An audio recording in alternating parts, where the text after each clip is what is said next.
नमस्कार। आप सभी स्टूडेंट्स का मेरे YouTube channel math nurture talent पर स्वागत है। आज इस चैनल पर पहली क्लास स्टार्ट कर रहे हैं और स्टार्ट जो कर रहे हैं वो हम कर रहे हैं अर्थमेटिक से। और अर्थमेटिक में भी हम जो स्टार्ट कर रहे हैं वो कर रहे हैं रेशियो एंड प्रोपोर्शन।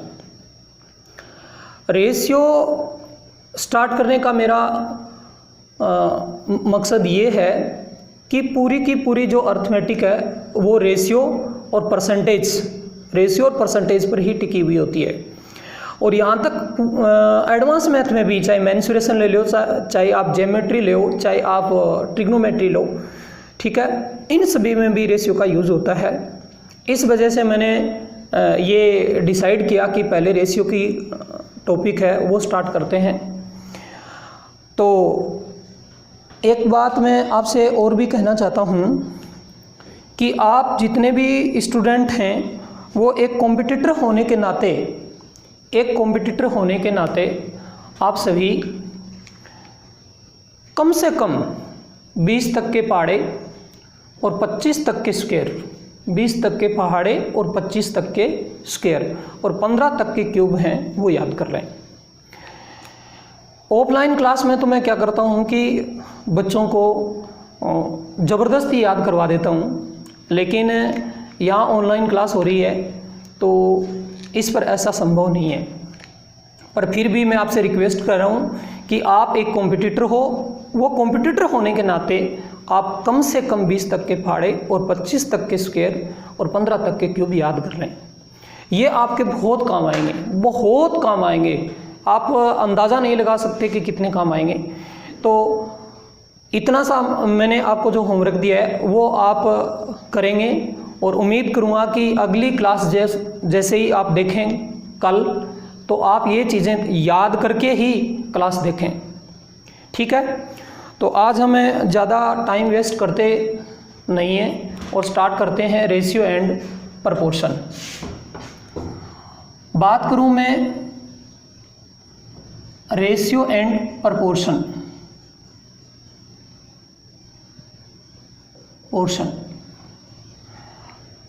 रेशियो को हिंदी में कहते हैं अनुपात। प्रोपोर्शन को हिंदी में कहते हैं समानुपात। सबसे पहले चर्चा करेंगे हम किसकी? अनुपात की। अनुपात क्या होता है? अनुपात क्या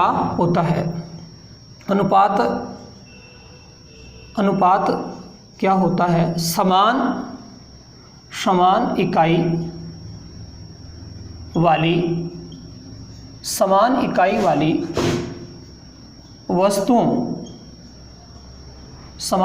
वाली वस्तुओं के बीच के संबंध। हाँ, समान इकाई वाली वस्तुओं के बीच के संबंध को अनुपात कहते हैं।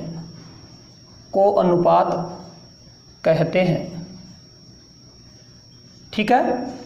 समान इकाई वाली वस्तुओं के बीच के संबंध, समान इकाई की जो राशियां होंगी उनके बीच में जो संबंध होता है उसी को ही अनुपात कहते हैं। समान इकाई का मेरा मतलब ये है कि जैसे मैं ये कहूँ कि एक व्यक्ति ए है, एक व्यक्ति बी है, ठीक है। ए के पास में है वो है 16 रुपये, ए के पास में है वो है 16 रुपये, और मैं कहता हूँ कि बी के पास में है वो है 32 रुपये। तो यहाँ पर ए का जो धन है वो है 16 रुपये और बी का धन है वो है 32 रुपये। इनके ए का जो धन है इसकी यूनिट है वो है रुपये और बी का जो धन है इसकी भी यूनिट क्या है? रुपये। इसलिए इन दोनों का जो धन है, इस धन की जो यूनिट है वो सेम है।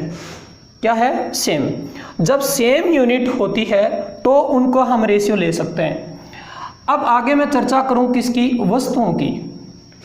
वस्तु की समान इकाई वाली वस्तु को आप राशि भी कह सकते हैं, वस्तु, देखो आपको ब्रह्मांड में जो कुछ भी दिखाई देता है, व्यक्ति हैं, जानवर हैं, पक्षी हैं, पेड़ हैं और वस्तु हैं, आपको जो कुछ भी दिखाई देता है ब्रह्मांड में, उन सब को मैथ्स है वो वस्तु मानती है।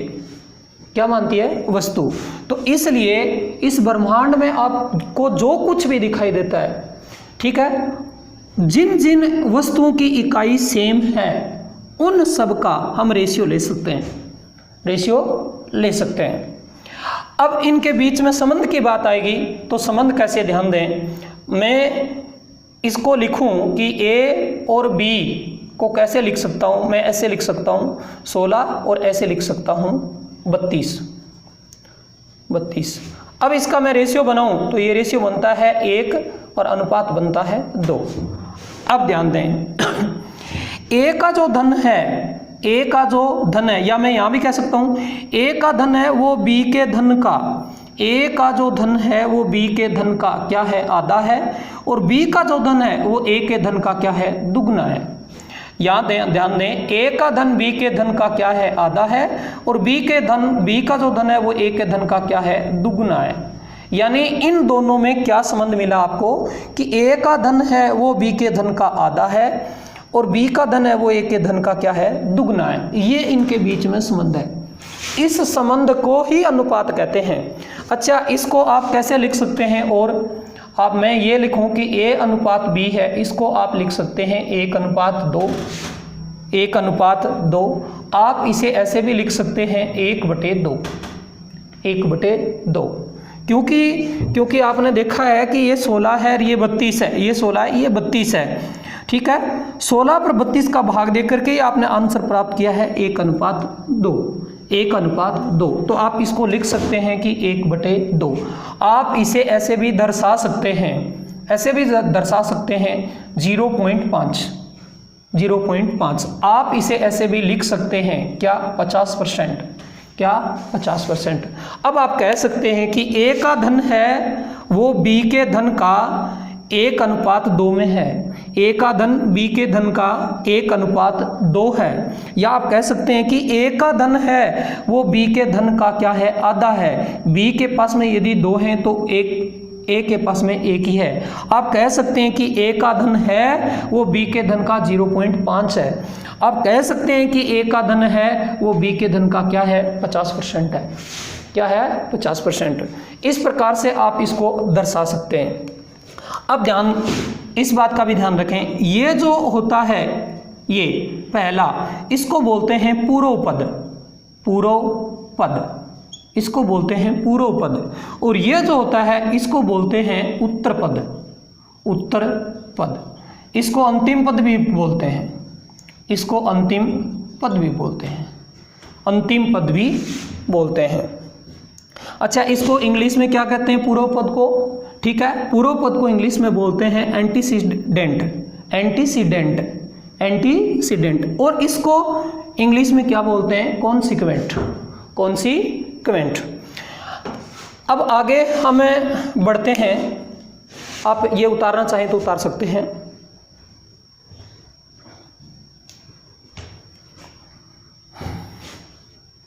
उतार लिया?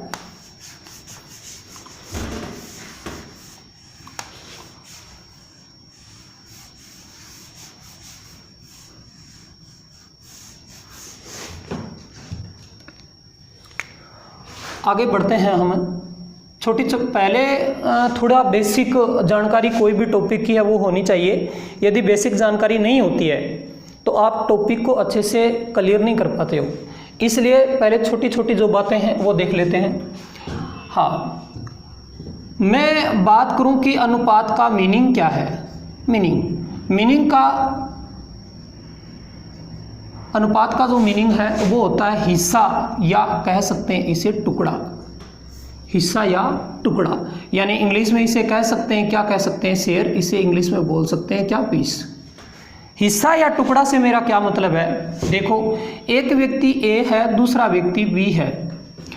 A और B दोनों हैं, A और B दोनों हैं, इनके पास में कुल मिलाकर 40 रुपए हैं, कितने हैं 40 रुपये, जिनमें से ए के पास में 16 रुपये हैं, ए के पास में 16 रुपये हैं, यानी ए और बी के पास कुल मिलाकर 40 रुपये हैं, जिसमें से ए का पास में है वो 16 रुपये हैं, तो बी के पास में कितने हैं 24 रुपये हैं, 24 रुपये हैं।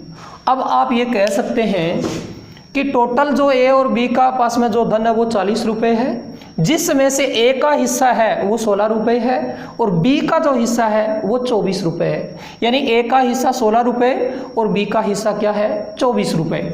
ठीक है, आप अब इसका रेशियो बनाते हैं तो रेशियो भी बन जाएगा। रेशियो बनेगा तो किससे कट रहा है 8 से, तो आप इसको क्या लिख सकते हैं 2, इसको क्या लिख सकते हैं 3 और इसको क्या लिख सकते हैं 5। यानी ए और बी के पास में टोटल यदि धन है वो 5 है, उसमें से ए का धन यदि 2 है तो बी का धन कितना 3 होगा। अच्छा, रेशियो का ये भी मतलब है रेशियो का कि ए के पास में कितना है, यानी पहली राशि कितनी है तो दूसरी राशि कितनी होगी, यानी ये टोटल इनके पास में 5 हैं, यदि ए का 2 है तो बी का कितना होगा 3 होगा। या मैं यूं कहूं कि टोटल 5 हैं, इनमें से बी का यदि 3 है, बी का धन यदि 3 है तो ए का धन कितना होगा 2 होगा। या फिर मैं बात टुकड़ों की करूं तो देखो किसी भी संख्या के यदि कोई भी संख्या है, कोई वस्तु है, उसके यदि मैं 5 समान टुकड़े करूं, उनमें से उन 5 समान टुकड़ों में से 2 टुकड़े किसके पास में है ए के पास में है और 3 टुकड़े किसके पास में है बी के पास में। इसलिए मैंने आपको कहा है कि इसका मीनिंग होता है वो हिस्सा या टुकड़ा भी होता है। छोटी सी इसकी बात है लेकिन आपके समझ में आनी चाहिए। अब मैं आगे बढ़ूं, इसमें इस बात का ध्यान रखें, अनुपात सदैव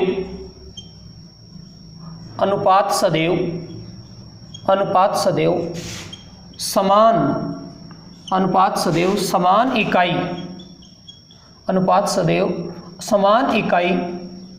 वाली वस्तुओं का लिया जा सकता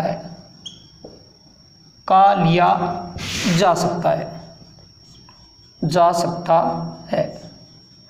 ठीक है, अनुपात सदैव समान इकाई वाली वस्तुओं का लिया जा सकता है।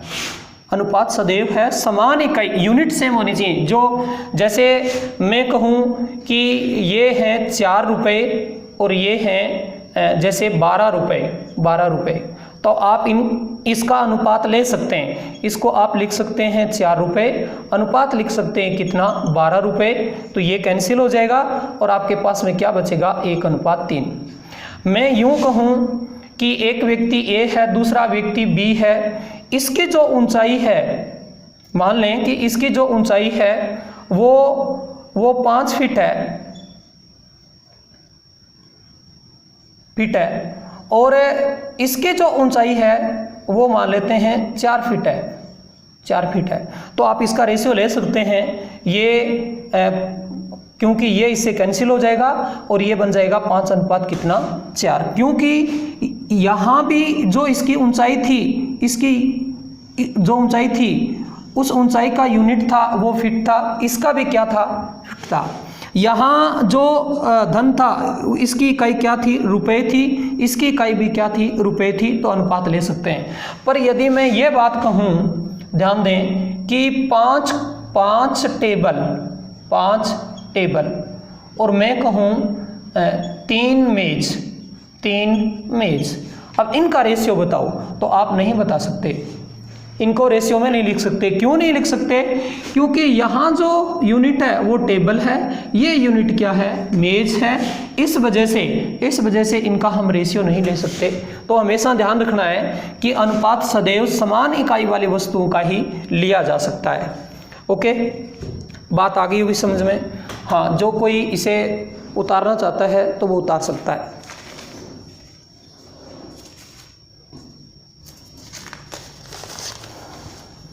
उतार लिया?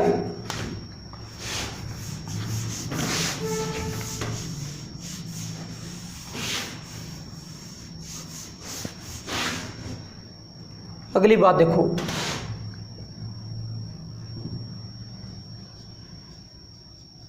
अनुपात का कोई मात्रक नहीं होता, अनुपात का कोई मात्रक नहीं होता, नहीं होता, अनुपात का कोई मात्रक नहीं होता।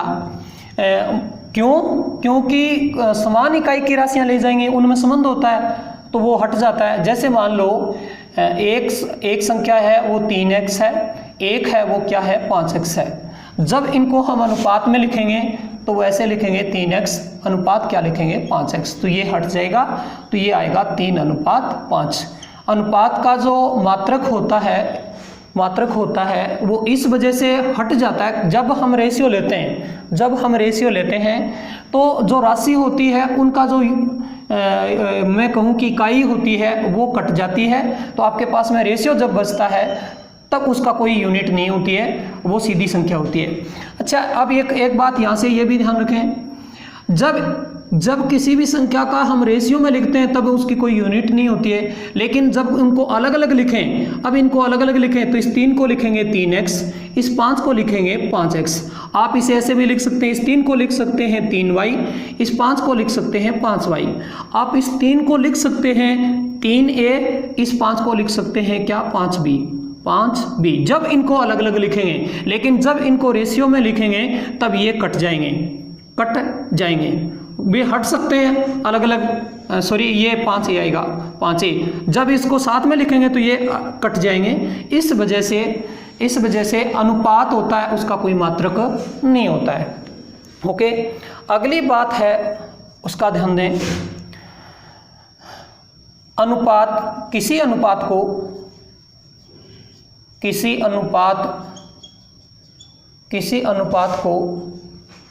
समान संख्या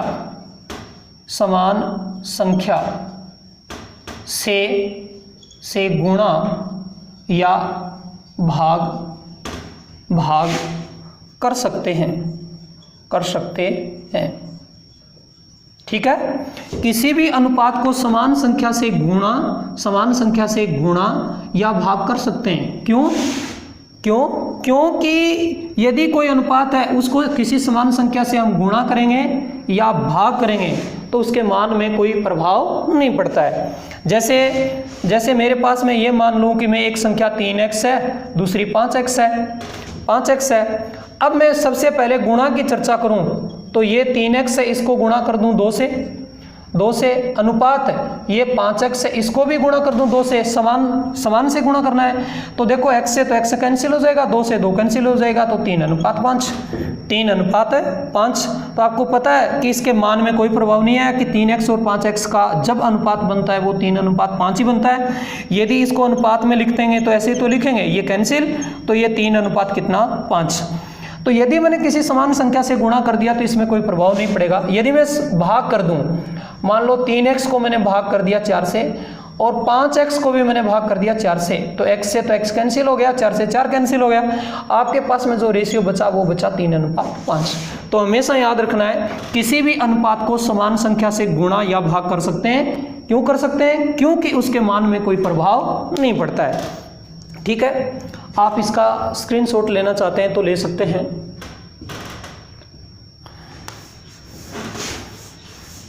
चलिए आगे देखते हैं।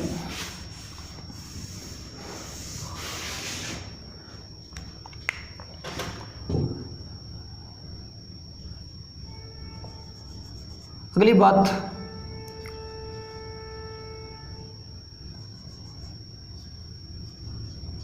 किसी अनुपात को समान, किसी अनुपात में लिख लें, किसी अनुपात में समान संख्या जोड़ या घटा नहीं सकते।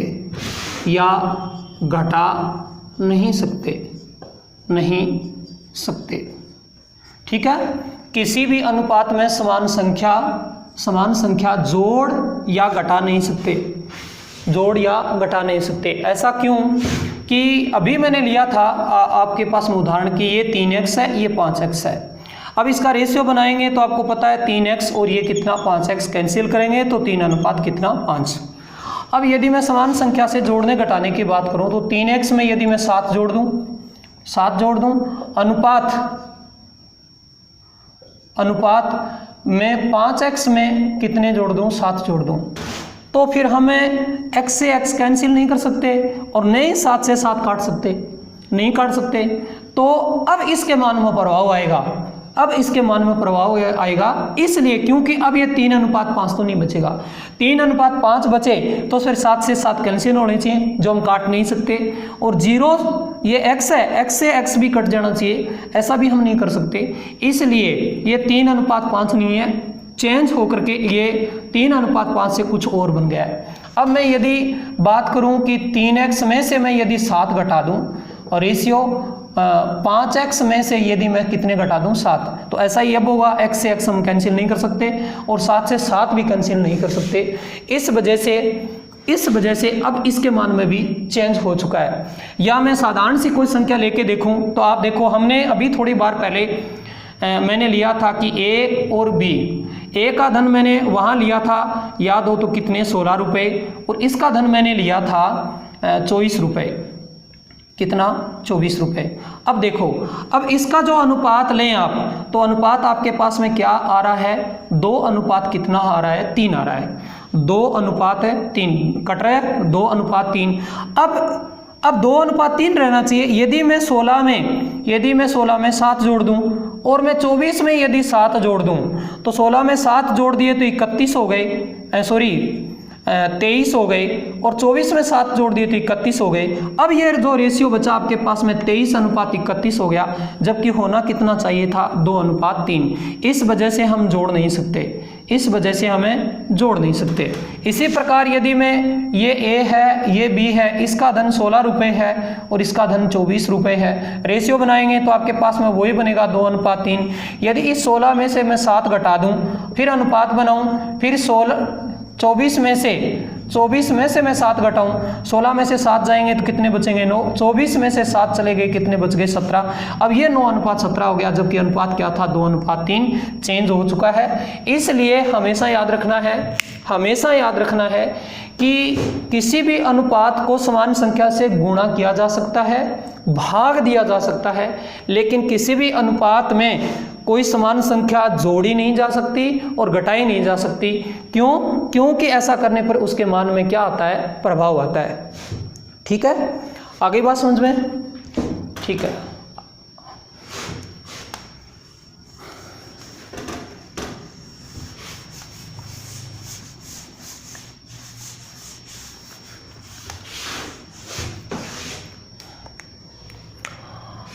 अब हम आगे बढ़ते हैं। छोटी छोटी बातें देखो मैंने आपको बता दी हैं। एक तो मैंने बताया है कि अनुपात किसे कहते हैं। अनुपात के लिए मैंने आपको डेफिनेशन बताई थी कि समान इकाई वाली वस्तुओं में जो संबंध होता है उसको ही अनुपात कहते हैं। फिर अनुपात को कैसे कैसे लिख सकते हैं, जैसे मैं ये कहूँ कि 3:5 है तो आप इसको कैसे लिख सकते हो, 3/5 भी लिख सकते हो, 3/5 भी लिख सकते हैं। ठीक है, इसको 0.6 भी लिख सकते हो, आप इसको 60% भी कह सकते हैं। ये अनुपात लिखने के अलग अलग क्या है, तरीके हैं। अब बात जो मैंने बताई थी छोटी सी बात कि अनुपात है उसका मीनिंग क्या होता है। अनुपात का मीनिंग हिस्सा या टुकड़ा होता है। यानी जब हम क्वेश्चन सोल्व करेंगे तो आपको पता होना चाहिए कि इस धन में से ए का हिस्सा कितना है और बी का हिस्सा कितना है और सी का हिस्सा कितना है, या फिर कोई संख्या होगी उसके टुकड़े होंगे तो उसमें ए के कितने टुकड़े हैं, बी के कितने टुकड़े हैं, उस हिसाब से आपको समझ में आना चाहिए। फिर मैंने बताया आपको कि जो रेशियो होता है वो समान इकाई की राशियों का लिया जा सकता है। इकाई होनी चाहिए समान, तभी हम रेशियो ले सकते हैं। इसके बाद में मैंने आपको बताया कि कोई भी अनुपात होता है उसमें समान संख्या से हम गुणा कर सकते हैं और समान संख्या को हम क्या कर सकते हैं, भाग भी दे सकते हैं, उसके मान में कोई प्रभाव नहीं आता है। इसके बाद मैंने आपको बताया कि न तो कोई भी अनुपात होता है, किसी भी अनुपात में हम न तो कोई संख्या जोड़ सकते हैं और नहीं कोई घटा सकते हैं। ऐसा करने पर उसके मान में प्रभाव आता है। एक चीज़ और भी बताई थी कि अनुपात होता है उसकी कोई यूनिट नहीं होती है, यानी उसका यदि कोई मात्रक है तो वो रेशियो नहीं है। जब तक यूनिट नहीं हटती है तब तक वो संख्या रेशियो में चेंज नहीं होती है, ये हमेशा याद रखना है। चलिए अब आगे बात करते हैं कि मैं क्वेश्चनों के माध्यम से चर्चा कर रहा हूँ। जैसे आपके पास में ऐसे आएगा, मैं एक उदाहरण ले रहा हूँ कि ऐसे आ गया कि 18 अनुपात जैसे आ गया 48 हाँ का सरल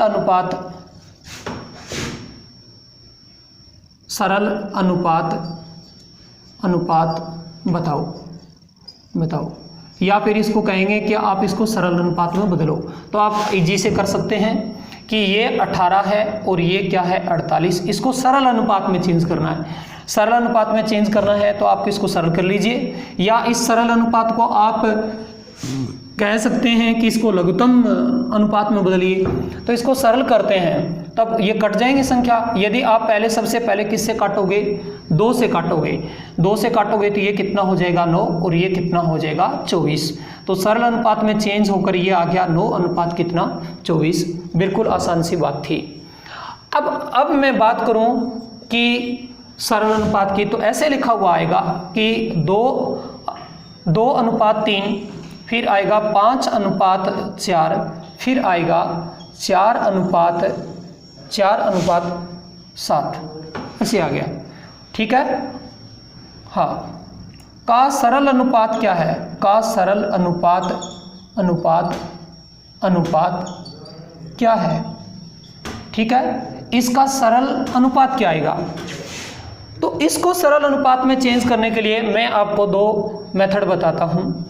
एक तो ये कि 2/3 अनुपात 5/4 अनुपात 4/7। पहला काम तो आपके पास में ये है कि जो हर में जो संख्या लिखी हुई हैं इनका एलसीएम ले लो। जैसे 3 और 4 हैं और 7 है, इसका एलसीएम ले लो।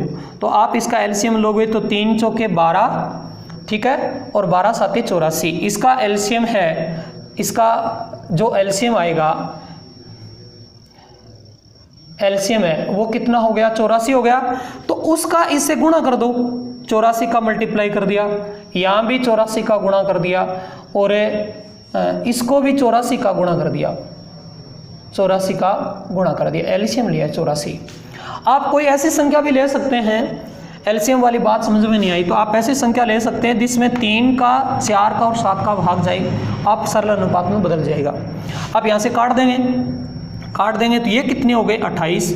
ठीक है, ये फिर काट देंगे कितने हो गए 21, ये फिर काट देंगे कितने हो गए 12। अब यदि कोई संख्या और कैंसिल होती है तो कैंसिल कर सकते हैं। ये 2 से कट रही है, 7 से कट रही है, ये 7 से कट रही है, लेकिन यहाँ 7 से नहीं कट रही है, यहाँ पर 2 से कोई संख्या नहीं कटती है। तो इसका मतलब आपका जो सरल अनुपात है वो बन गया 56 और ये कितना हो गया 105 और ये कितना हो गया 48। ठीक है, तो इस संख्या को हमने सरल अनुपात में बदल दिया। और पहला तरीका आपके पास में क्या रहा कि जो हर है उस हर का एलसीएम ले, एलसीएम लघुत्तम समावर्तक ले। एलसीएम समझ में नहीं आता है तो वो संख्या ले जिसमें 3 4 7 का भाग चला जाए, और वो भी कुछ समझ में नहीं आता है, तो आप इसके मल्टीप्लाई में आप क्या करो, 3 × 4 × 7 लिख दो, 3 × 4 × 7 लिख दो। ठीक है, और वो सब लिख करके आप, जैसे आप ये भी समझ में नहीं आता है तो आप ऐसे लिख दो, क्या 3 × 4 × 7 और इंटू 2/3। ठीक है, ऐसे इसमें लिख दो 3 × 4 × 7 इंटू 2/3। ठीक है, और यहाँ लिखो 3 × 4 × 7 इंटू 2/3। अब आप कैंसिल कर लो, जो संख्या कैंसिल होती है उन्हें कैंसिल कर दो। ये 3 से 3 कैंसिल हो गए, ये भी 3 से 3 कैंसिल हो गए और ये भी 3 से 3 कैंसिल हो गए। ठीक है, सॉरी यहाँ मैंने 2/3 लिख दिया कि सब जगह, सॉरी। यहाँ लिखेंगे 5/4 और यहाँ लिखेंगे कितने 4/7। ओके, तो 7 से 7 कैंसिल कर देंगे। ठीक है, और यहाँ 4 से 4 कैंसिल कर देंगे और ये 3 से 3 कैंसिल हो गया। अब गुणा कर दें, 7 चौके 28, 28 दूनी कितने हो गए 56। ठीक है, अब इसका गुणा कर देंगे, चलो ये 7 ये 21 5 कितने 105। अब ये 7 तो कैंसिल हो चुका है और ये 3 चौके 12 और 12 चौके कितने हो गए 48। आप ऐसे भी लिख सकते हैं। ठीक है, पहली बात तो आपके ये समझ में आना चाहिए कि आप एलसीएम ले सकते हैं। अब यदि एलसीएम समझ में नहीं आई, बात है एलसीएम वाली कहानी समझ में नहीं आई, तो आप खुद कुछ मत करो, ये संख्या जो है 3, 4, 7 है, इसको मल्टीप्लाई में लिख दो और कैंसिल कर दो, आपका रेशियो आ जाएगा। तो सरल अनुपात में आपको चेंज करना आना चाहिए। ये मैंने आपको पहला मेथड बताया है। दूसरा मेथड भी आपको मैं बताता हूँ। हाँ, स्क्रीनशॉट लेना चाहते हो तो ले सकते हो।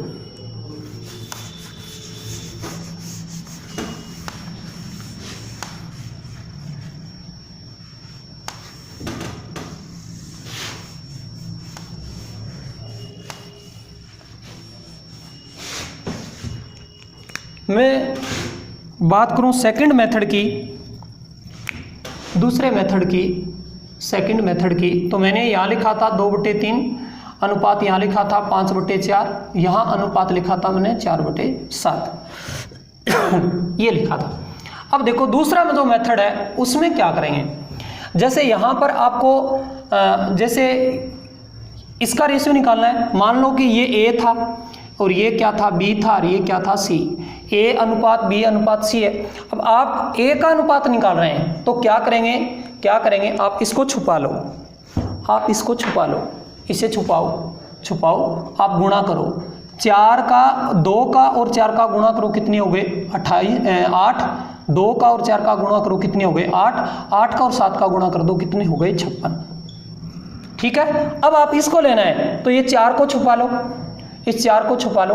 आप क्या करो, ये गुणा करना है नीचे वाला, हाँ ठीक है, जिसको छुपा रहे हो उसकी ऊपर वाली संख्या से मल्टीप्लाई। 3 का और 5 का गुणा करो, कितने हो गए 15। 3 का और 5 का गुणा करो, कितने हो गए 15। 15 को 7 से गुणा करो, 105। अब यहाँ 7 का गुणा करना है तो देखो 7, इस 7 को छुपा लो और क्या करोगे, 4 का और 4 का गुणा करो, कितने हो गए 16। 16 का और 3 का गुणा करो, 48। ठीक है, उम्मीद करता हूं कि बात समझ में आ गई। एक बार मैं दोबारा रिपीट कर देता हूं। देखो यहाँ मेरे को ए का लेना है तो इसको छुपा लो और गुणा करो। 2 का और 4 का गुणा करो 8, 8 का और 7 का करो, कितने हो गए 56। अब मेरे को बी का लेना है तो 4 को छुपा लो, 3 का और 5 का गुणा करो 15, 15 और 7 का गुणा करो, कितने हो गए 35। अब मेरे को 7 का इसका लेना है तो 7 को छुपाओ, 4 का और 4 का गुणा करना है 16, 16 का और 3 का गुणा करना है 48। यानी आप जिसका अनुपात लेंगे वो क्या कर देंगे, उसका हर है वो छुपा लेंगे और ऊपर जो अंश है उसका मल्टीप्लाई करना है। मैं एक एग्जांपल और लेता हूं, जैसे ये ए है, ये बी है, ये सी है। हाँ, ये है 5/3, ये है 1/4 और ये है 2/3, ऐसे है। इसको सरल अनुपात में बदलो। तो मैं आपको दोनों ही मेथड वापस बताता हूँ। फर्स्ट मेथड क्या करेंगे, आप एलसीएम ले लेंगे। ये 12, 3 चौके 12, ठीक है, और ठीक है 12 ही आ जाएगा। तो 5/3 इसका एलसीएम कितना आ गया 12, और 1/4 एलसीएम कितना है 12, और 2/3 एलसीएम कितना है 12। यानी मैंने यहाँ पर एलसीएम ले लिया है, कितना ले लिया है 12।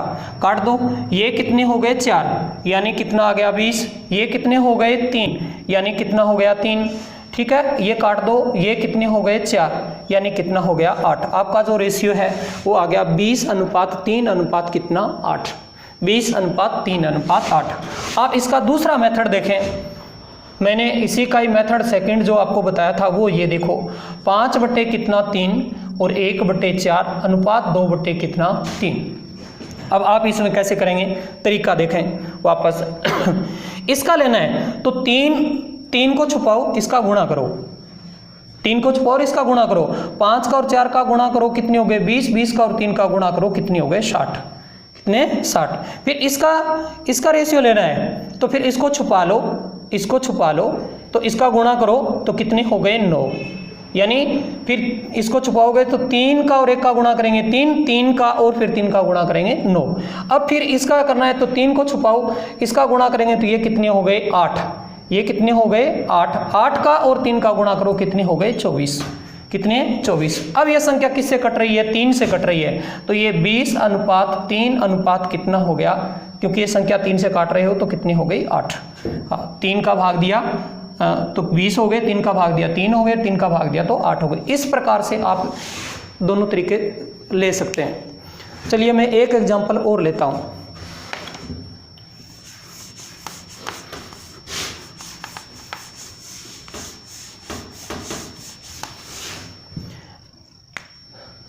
जैसे मैंने A अनुपात B अनुपात C, ठीक है, यहाँ पर मैंने लिखा कि ये लिख दिया मैंने 3/5 अनुपात लिख दिया 4/7 अनुपात लिख दिया 2/3, ये लिख लिया। अब इसका रेशियो लेना है, मुझे रेशियो लेना है तो आप ले सकते हैं, तरीका वही है। मैं मेथड नंबर फर्स्ट की बात करता हूँ। पहले आप क्या करो, एलसीएम लो। तो एलसीएम लोगे, ये 7 5 35 और 35 दिए 105, तो 3/5 को गुणा करो किससे, 105 से, फिर 4/7 को गुणा करो 105 से, और फिर 2/3 को गुणा करो कितने से, 105 से। एलसीएम आ जाएगा, काट देंगे, ये कितने हो गए 21, ये काट देंगे कितने हो गए 15, और ये काट देंगे कितने हो गए 35। अब यदि कोई संख्या कटती है तो काट दो, कोई संख्या नहीं कट रही है तो ये गुणा कर दो, 21 दिए कितने हो गए 63, ये गुणा कर दो कितने हो गए 60, और ये गुणा कर दो कितने हो गए 70, ठीक है। इसी प्रकार यदि मैं बात करूं मेथड नंबर 2 की, दूसरे मेथड की मैं चर्चा करूं तो मेथड नंबर 2 में मैंने आपको क्या समझाया वो देखें। मेथड नंबर 2 में मैंने ये बात समझाई है, यहाँ लिखें पहले 3/5 अनुपात लिख लिया आपने, 4/7 अनुपात लिख दिया 2/3। क्या करेंगे, इसका अनुपात ले रहे हैं तो इसे छुपा लो, इसे छुपाओ। अब इसका जो हर है इसी का हर लेंगे, बाकी 2 का नहीं लेंगे, इसका हर लेंगे। तो 3 का और इसका गुणा करो, 3 का और 7 का गुणा किए 21, फिर इसका गुणा करेंगे, यानी हर का तो गुणा करना ही करना है। 3 का और 7 का गुणा किया 21, 21 दिए 63, 21 दिए 63। अब यहाँ इसका ले रहे हैं तो ये 7 को छुपा लो। अब इसका हर लेना है तो 4 5 कितने हो गए 20, और 20 दिए कितने हो गए 60।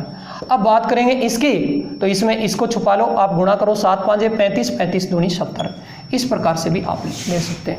इस प्रकार के मैंने आपको 3 उदाहरण समझा दिए हैं कि अनुपात को सरल करने के तरीके कैसे हैं। हमेशा इस प्रकार का जो अनुपात आता है उसको सरल कैसे करें।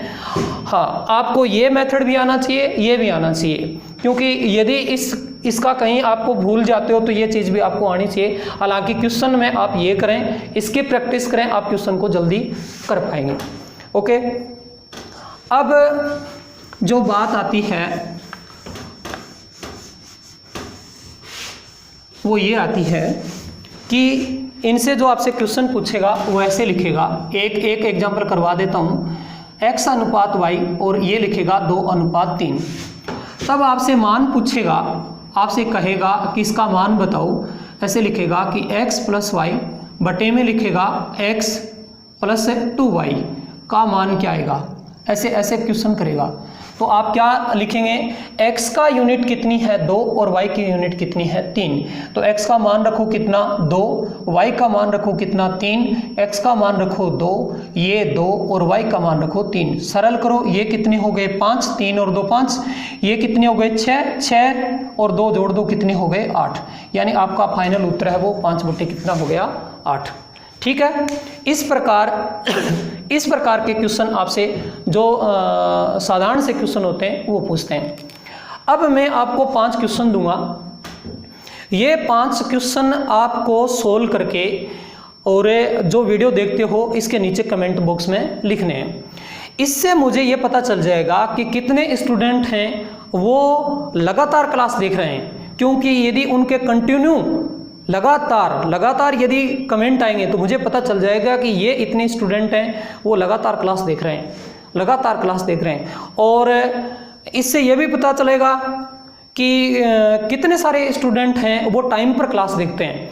जैसे इस क्लास का हमने जो टाइम रखा है वो रखा है 10 से 11। तो आपने जैसे 10 से 11 के बीच में हमने ये क्लास अपलोड कर दी, और 10 से 11 के बीच में अपलोड करने के बाद में आपने क्लास देख ली। देखने के बाद में यदि आपके जो कमेंट हैं वो लगभग 11:30 से पहले आते हैं, तो मैं ये सोचता हूँ कि आपने टाइम पर क्लास देखी है और रेगुलर क्लास देख रहे हो। बाकी स्टूडेंट क्या होता है कि कोई देखेगा कहेगा मैं तो नाइट में देखता हूँ, कोई कभी देखता है, तो वो स्टूडेंट शायद क्लास को रेगुलर भी नहीं देखते हैं। दूसरी बात, उनको कोई फ़ायदा होने वाला भी नहीं है। तो आप सभी स्टूडेंट से मेरा ये निवेदन है कि आप क्लास टाइम पर देखें और रेगुलर देखें तो ही फ़ायदा होगा, वरना कोई फ़ायदा नहीं होगा। एक दिन क्लास देखने से कोई फ़ायदा नहीं है।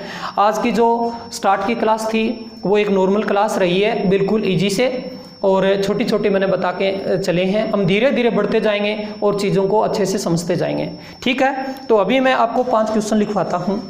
अभी मैं 5 क्वेश्चन लिखवाता हूँ, वो 5 क्वेश्चन के आंसर आप कमेंट बॉक्स में देंगे। ये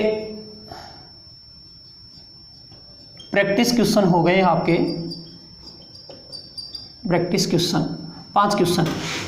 पहला क्वेश्चन है आपके पास में, वो ये है, इफ ए अनुपात बी है, वो आपको दे रखा है 49 अनुपात 63, ठीक है। देन आपको आंसर देना है, वो देना है 2x + 3y अपॉन, आपको आंसर देना है वो x प्लस y क्या होगा। अगला जो क्वेश्चन है वो है, इफ a अनुपात b अनुपात c आपको दे रखा है 4:3:5, तो देन आपको जो आंसर देना है वो देना है a/b अनुपात b/c अनुपात c/a। आंसर क्या आएगा, आंसर क्या होगा, ठीक है। तीसरा जो क्वेश्चन है वो आपको मैं लिख रहा हूँ, इफ a अनुपात b है अनुपात c मैंने ले लिया जैसे 2:5:4, देन आपको आंसर जो लिखना है वो इसका देना है। आप उत्तर देंगे a स्क्वायर अनुपात b स्क्वायर अनुपात ac क्या आएगा, ac क्या होगा। और चौथा जो क्वेश्चन है वो ये है, इफ a अनुपात b 5:7 है, तो देन आपको जो आंसर लिखना है वो लिखना है कि ab प्लस b, और यहाँ लिख दिया मैंने जैसे b स्क्वायर और माइनस a, इसका अनुपात बताना है, इसका अनुपात क्या आएगा, ठीक है। पांचवा जो क्वेश्चन है वो मैंने ये लिख दिया कि इफ a अनुपात b अनुपात c है, वो 2/3 अनुपात 4/5 अनुपात 2/7, तो देन आपको जो आंसर देना है वो ये लिखना है कि AB प्लस BC अनुपात क्या AC क्या आएगा, AC क्या होगा, ठीक है। इस प्रकार आपको ये 5 मैंने क्वेश्चन दिए हैं आपके प्रैक्टिस के लिए। ये 5 क्वेश्चन के आप उत्तर हैं वो कमेंट बॉक्स में देंगे, ठीक है। और जो भी उत्तर सही होंगे, सही उत्तर हैं, वो हम कमेंट बॉक्स में आपको आंसर वापस दे देंगे। Okay, thank you. कल मिलते हैं नई क्लास के साथ।